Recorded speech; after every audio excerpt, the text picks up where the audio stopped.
Olá, estudantes! Sejam bem-vindos à aula de Robótica Educacional. Eu, professora Emília, estarei aqui com vocês durante a nossa aula.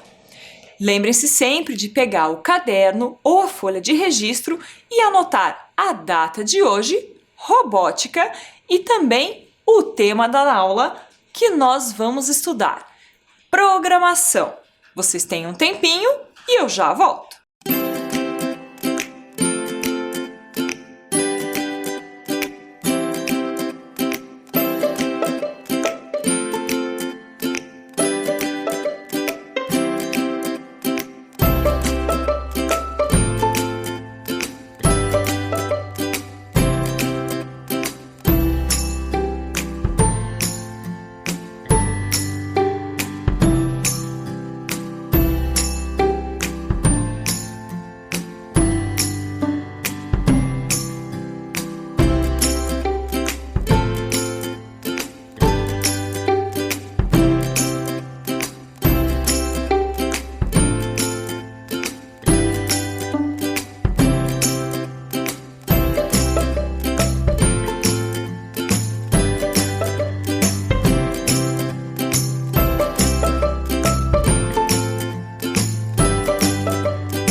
Conseguiram realizar a anotação da data e da temática de hoje, que é a programação?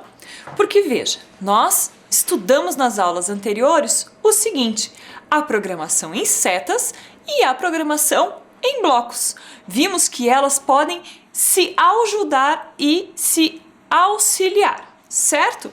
Como é que funciona a questão da programação em blocos e em setas? E a gente viu que existe uma parceria ali entre as duas, que existem alguns códigos que são muito tranquilos.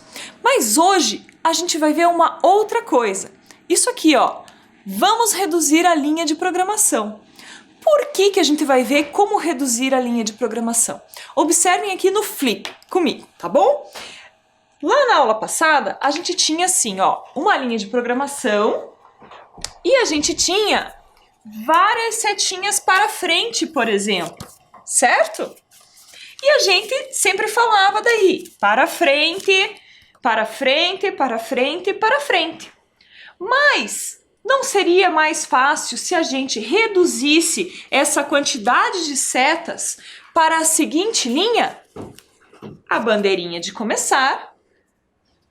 Aqui, vou pôr mais um para frente, gente, só para a gente ver aqui, ó. E colocar o 5 na frente. Por exemplo, tá? A gente poderia pôr o 4 na frente, ou 3, independente do número de setas. Vou pôr aqui o número 5 na frente. Tá? 5. E colocar uma seta dessa daqui. Eu saberia que essa linha é parecida com essa. É a mesma linha. Então, aqui eu vou 5 vezes para frente, que é o equivalente a 5 vezes para frente, reduzindo então toda essa linha em uma linha um pouquinho menor. Vamos ver como é que funciona esta lógica. Acompanhe. O comando de repetição. Repita 5 vezes. Este comando, olha lá, 5 vezes. Neste comando, a gente tem o seguinte: a gente encaixa os blocos exatamente nesta figura. Observem bem que tem ali no meio uma coisinha em branco, como se fosse um vácuo aonde se encaixa uma figura diferente, um outro bloco. Olhem ali no nosso exemplo.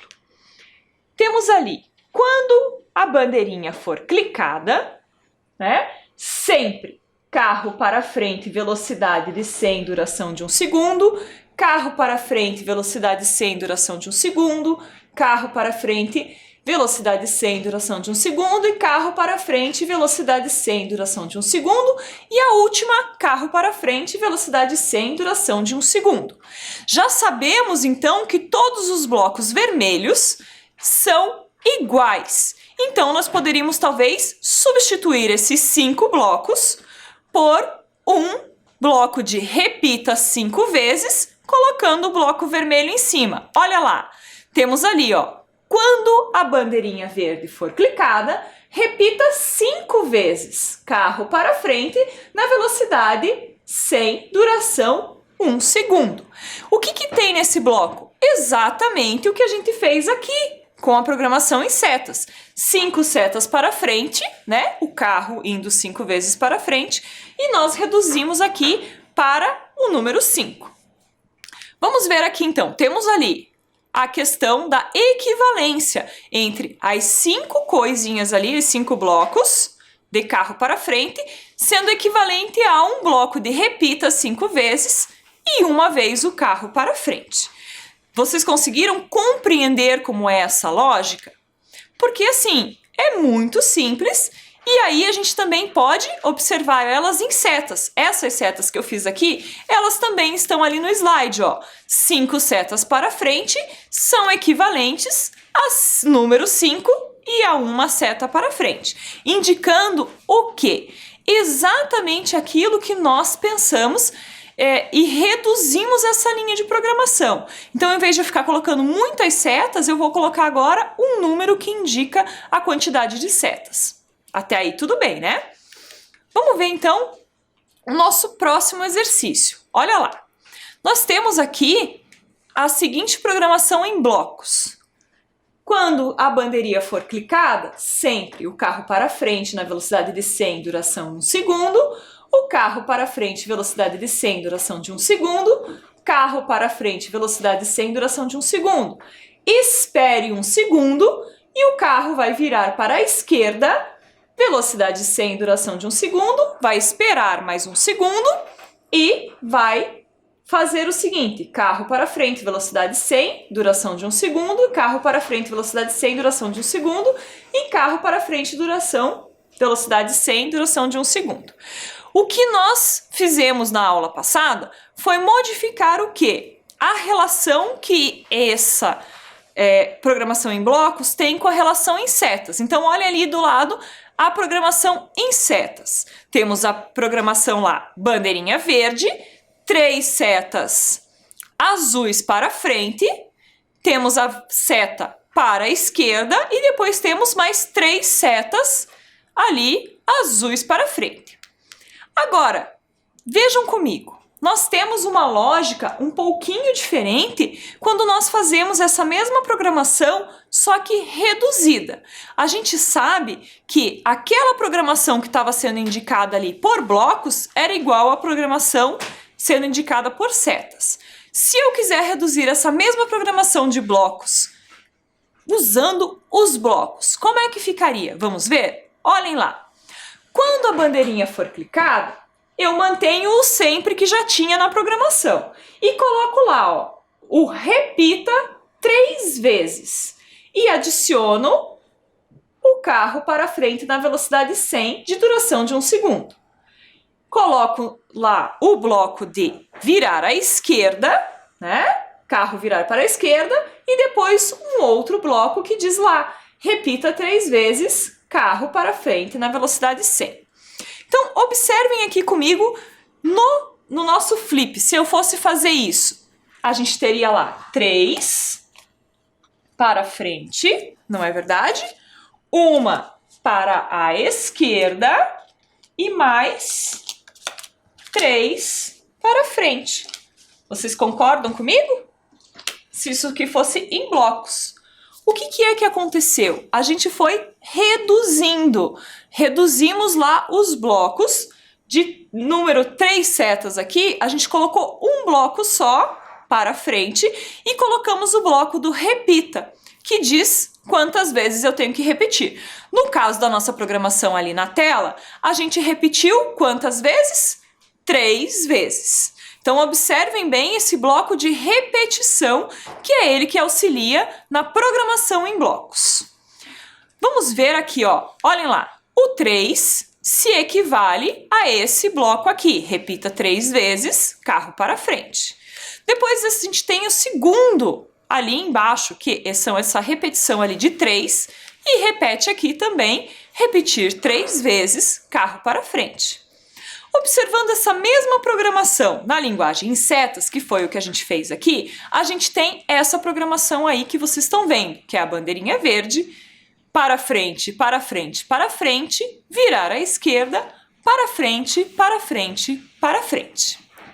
Agora, ali embaixo, a gente já está indicando que essas 3 setas viram esse número 3 com a setinha para frente. E essas 3 setas viram esse número 3 com a setinha para frente. Então vejam aqui. Aqui a gente tem a mesma programação que a gente tinha ali. E como é que a gente fez? Da seguinte forma. Sempre lembrando que a gente transforma a quantidade de setas em um número, mas mantém a direção. Por isso que tem uma seta que se mantém. Então, quando eu venho aqui e transformo essas 3 setas no número 3, eu já tenho a quantidade de vezes que ela se repete. Mas aí eu ainda preciso indicar a direção, por isso que eu mantenho uma seta. A seta de virar à esquerda aparece uma vez, então ela continua aqui, certo? E essas 3 setas aqui de baixo, eu vou fazer o que com elas? A mesma coisa que eu fiz com as 3 primeiras. Eu vou transformá-las num número, que é o número 3, né? E vou indicar a direção, que é para frente. E aquelas 3 setas passam a equivaler um número. Até aí, eu acho que você deve ter compreendido. Afinal de contas, fica muito chato quando a gente fica contando várias vezes, né? Para frente, para frente, para frente. Não fica aquela pergunta, mas por que não falou que era 3 vezes para frente, que era muito mais fácil para mim? Então, é isso que a gente está fazendo, reduzindo a linha de programação. Agora é a sua vez. Eu quero saber se você vai conseguir fazer o desafio e reduzir uma linha de programação em setas como eu fiz aqui. Então, olhem lá o desafio, vou colocar para vocês. Copie os comandos abaixo e realize a redução da linha de programação. Vocês têm um tempinho para fazer a cópia e para resolver esse nosso problema aí, que é de redução da linha. Então, fiquem atentos e mão na massa. Vamos lá!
Pessoal, conseguiram realizar aí o desafio? Copiaram os comandos e conseguiram fazer a redução dessa linha de programação? Então vamos lá, vamos conferir aqui primeiro, ó, eu coloquei a linha inteira aqui de programação para a gente dar uma olhadinha como é que tá, se tá tranquilo. A gente manteve a bandeirinha, certo? Mantém a bandeirinha, que é a saída, o início, não é verdade? E depois a gente pega esses 3 aqui, não é mesmo? E transforma ele num número, que é o número 3, neste caso, porque tem 3 flechas. Então, número 3, aqui, e indico ainda o que? A direção, que no caso é para frente, certo? Muito bem. Aqui eu só tenho uma flecha, então eu mantenho essa flecha e repito ela aqui embaixo, não é verdade? Só mantenho ela virar à esquerda, ok? E aqui que eu tenho mais 3 flechas para frente, eu reduzo também, juntando as 3 aqui, ó, e repetindo o número referente à quantidade de flechas, que é 3 também nesse caso. Então, vou pegar aqui o número 3 e vou colocar aqui. Aí eu indico a direção da direita, que também só tem uma, não é verdade? Aqui, ó, só tem uma. Vou repetir ela aqui. E essa daqui também só tem uma, então eu também vou repeti-la aqui embaixo. Tudo bem? Quando vocês fizeram, ficou mais ou menos assim a linha de vocês? Vamos colocar aqui a última, né? Que é assim. Agora, ficou aí parecido com isso daqui? Início, 3 para frente, setinha para frente, virar à esquerda, 3. E aqui ficou o quê? O que é esse 3 perdido ali? Ficou faltando o quê? Uma flechinha para frente, porque eu substituí o número, mas eu não indiquei a direção. Com certeza vocês já tinham prestado atenção sobre isso e já sabiam que estava faltando uma flechinha para frente, não é mesmo? E aí repeti aqui a da direita e repeti essa para frente, que é única. A linha de vocês ficou assim? Contem para mim. Vamos ver lá no slide como é que vai fazer a correção. Observe. A mesma coisa que a gente fez aqui no flip. 3 virou ali o número 3 com a orientação de direção que é para frente. E a gente também fez lá os outros 3 viraram um número com a orientação da direção aqui para frente. Então, a linha correta de programação é essa que está aparecendo aí para vocês agora efetivamente. Conseguiram compreender e efetivar isso no trabalho de vocês? Observaram se vocês acertaram, se vocês não acertaram? O que é que foi que vocês erraram? Se vocês transformaram o 3, mas esqueceram de colocar a direção, o que é que aconteceu? Né? É importante a gente prestar atenção e ver se a gente conseguiu observar toda essa linha de programação de uma forma bem tranquila. Agora, a gente trabalhou com 2 tipos de linguagens. A linguagem de setas, que é essa daqui, e a linguagem de blocos, que é aquela outra que tem os bloquinhos vermelhos e que a gente viu que a gente usa o bloco de repetir, certo? Mas vocês sabiam que existem outras linguagens de programação? Olhem aqui, ó. Vamos conhecer outras linguagens de programação? Isso é um convite a vocês para que a gente possa assistir um vídeo. Vamos ver? Para tudo que fazemos num computador ou smartphone, há algum tipo de código por trás dizendo-lhe o que deve fazer. Mas você já se perguntou como este código é escrito? Assim como existem milhares de idiomas no mundo digital existem toneladas de linguagens de programação diferentes. E são elas que fazem com que grande parte da tecnologia que usamos hoje funcione. Uma linguagem de programação é composta de termos e comandos específicos que são usados para criar páginas web, aplicativos e basicamente qualquer tipo de software. Essas são apenas algumas das linguagens mais populares, mas existem muitas outras. Isso ocorre porque cada uma funciona de forma diferente. Para entendermos isso, vejamos um exemplo. Existem muitos tipos de veículos no mundo. e a maioria pode transportá-lo de um ponto A para um ponto B, mas sua escolha depende de várias coisas. Alguns são mais rápidos, já outros exigem mais habilidade ou treinamento para serem dirigidos. Em certos casos, um veículo pode funcionar melhor que outro, como quando se trata de levar objetos pesados, por exemplo. De um modo geral, todos os meios de transporte podem realizar essas tarefas, mas tudo depende do que você preferir. Essas características também são aplicadas às linguagens de programação. Sem as linguagens de programação, grande parte da tecnologia que usamos todos os dias seria inútil, porque simplesmente elas são as bases de todos os nossos softwares. Então, conseguiram observar aí a quantidade de linguagens de programação existente e como elas são criadas e formadas e para que elas servem? Vejam só, é muito importante que a gente observe que cada uma dessas linguagens foi feita para alguma coisa específica. Então não existe uma linguagem que é melhor ou que é pior, mas sim existem linguagens de programação que servem melhor para desenhar, outras melhor para escrever, outras são melhor para fazer uma programação diferenciada de um aplicativo. Então existem uma diversidade delas e cada uma tem a sua serventia. Então, com isso em mente, eu gostaria que vocês sempre pensassem que mesmo que a gente aprenda aqui a linguagem em setas, a linguagem em blocos e etc., essas não são as únicas, existem muitas outras. Mas eu quero fazer uma pergunta para vocês. Será que só eu que estou observando que tem alguém aí, dando uma espiadinha na nossa aula? Vocês estão vendo? Ô, seu gatinho, senhor Scratch, você não quer participar da minha aula? Venha para cá, É o Scratch, gente. Ele vai fazer parte da nossa aula, por quê? Porque ele é um tipo de linguagem de programação. Vocês já ouviram falar desta linguagem de programação chamada Scratch? Por que ele tem o nome de Scratch? Significa arranhar, quer dizer, dar os meus primeiros passos, os meus primeiros arranhões em relação à forma de programar. Olhem lá, a linguagem de programação em blocos, que é aqui a linguagem do Scratch. Ela é parecida com essa linguagem em setas e com a linguagem de blocos do M-Designer, que a gente já aprendeu. Observem bem ali, os bloquinhos se encaixando, exatamente como no nosso programa que utilizamos para fazer o nosso Ludo ter a nossa inteligência, tudo aquilo que a gente precisa mostrar para ele.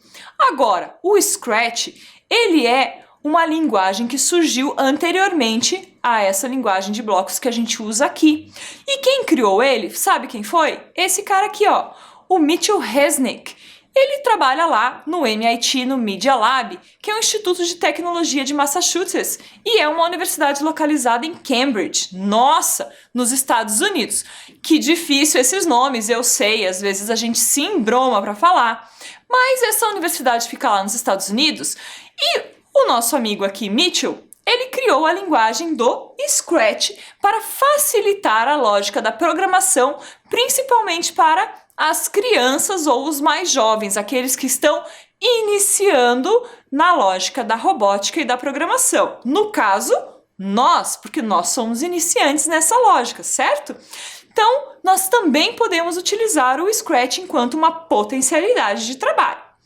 Mas, depois do Scratch, criaram algo mais interessante. Olhem aqui, o Scratch Junior. Sabe por que eles criaram o Scratch Junior? Para facilitar ainda para os mais novos.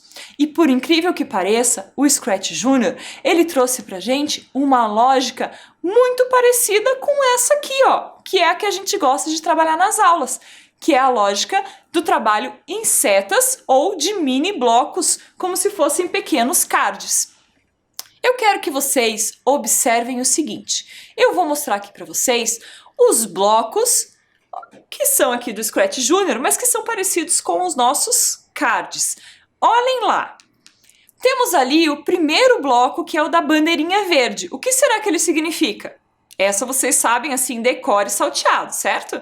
Bandeirinha verde é iniciar.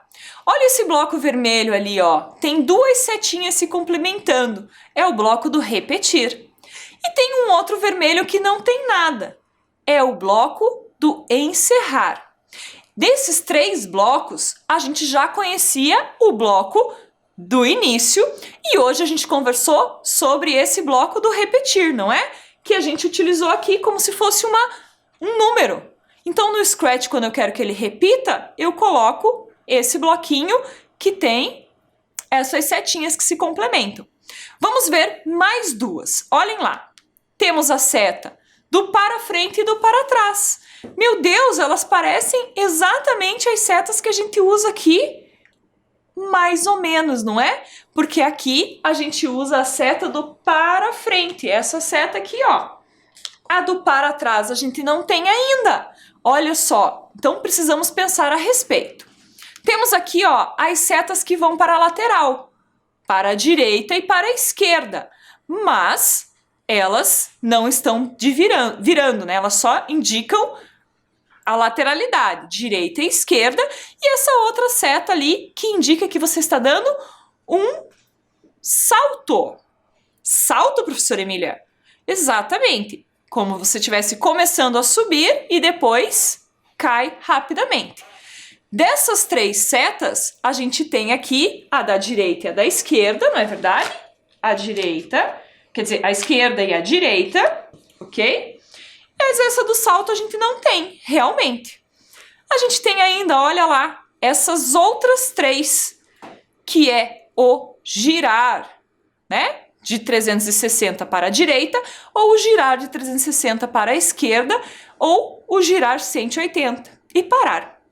Dessas setas, a gente não tem nenhuma que corresponda aqui no nosso quadro. E essa outra aqui, ó, temos ali o repetir tantas vezes. Esse primeiro bloco, que é o bloco laranja, não ficou parecido com aquele bloco lá do M-Designer que diz repetir tantas vezes e que encaixa um outro no meio?